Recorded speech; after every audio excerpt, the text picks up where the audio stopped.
शेवटची संधी लाडक्या बहिणींच्या हाती फक्त 12 दिवस. अन्यथा महत्त्वाची अपडेट काय? मुख्यमंत्री माझी लाडकी बहीण योजनेच्या ई-केवायसी प्रक्रियेची गती निराशाजनक आहे. अजून 1.7 कोटी महिलांची ई-केवायसी अपूर्ण असून 18 नोव्हेंबर 2025 ही अंतिम मुदत जवळ येत आहे. मुख्यमंत्री माझी लाडकी बहीण योजना ही राज्य सरकारची महत्त्वाकांक्षी योजना आहे. या योजनेच्या लाभार्थ्यांसाठी ई-केवायसी अनिवार्य करण्यात आली आहे. मात्र या अनिवार्य करण्यात आलेल्या ई-केवायसी प्रक्रियेत गती अत्यंत निराशाजनक आहे. अनेक महिलांना ई-केवायसी करताना तांत्रिक अडचणींचा सामना करावा लागत आहे. या योजनेच्या एकूण 2.40 कोटी लाभार्थी महिलांपैकी अजूनही 2/3 महिलांची ई-केवायसी प्रक्रिया अपूर्ण आहे. त्यामुळे अनेक महिलांचा लाडकी बहीण योजनेचा हप्ता बंद होण्याची शक्यता आहे. ई-केवायसी पूर्ण करण्यासाठी सरकारने 18 नोव्हेंबर 2025 ची अंतिम मुदत या ठिकाणी निश्चित केली आहे. यासाठी अवघे काही दिवस उरले आहेत.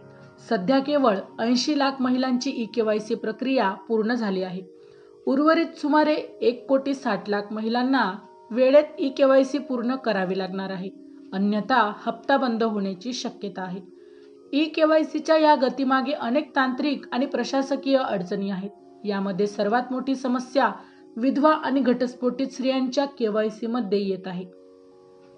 ई-केवायसी करताना लाभार्थी महिलेचा स्वतःचा आधार कार्ड सोबतच कुटुंबातील सदस्याचा, पती किंवा वडिलांचा आधार क्रमांक आणि OTP प्रक्रियेतून पडताळणी करावी लागते. ज्या महिलांचे पती किंवा वडील हयात नाहीत त्यांना आधार क्रमांकाची माहिती देणे किंवा त्या संबंधीचा OTP मिळवणे शक्य होत नाही.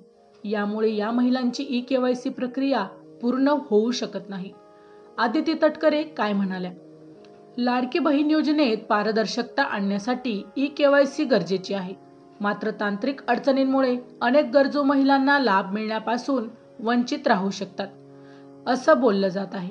आता महिला व बालविकास विभागाने याची दखल घेतली आहे. महिला व बालविकास मंत्री आदिती तटकरे यांनी या समस्येची कबुली दिली आहे. विधवा आणि घटस्फोटित स्त्रियांच्या ई-केवायसी करताना येणाऱ्या अडचणी सोडवण्यासाठी ही काम सुरू आहे.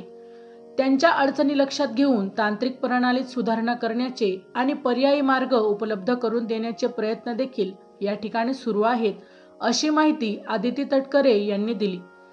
माहिती आवडली असेल तर अवश्य शेअर करा. अशाच प्रकारचे नवनवीन सरकारी योजनांविषयी अपडेट मिळवण्यासाठी आमच्या लाईफ एव्हिएशन या YouTube चॅनलला अवश्य सबस्क्राईब करा. धन्यवाद.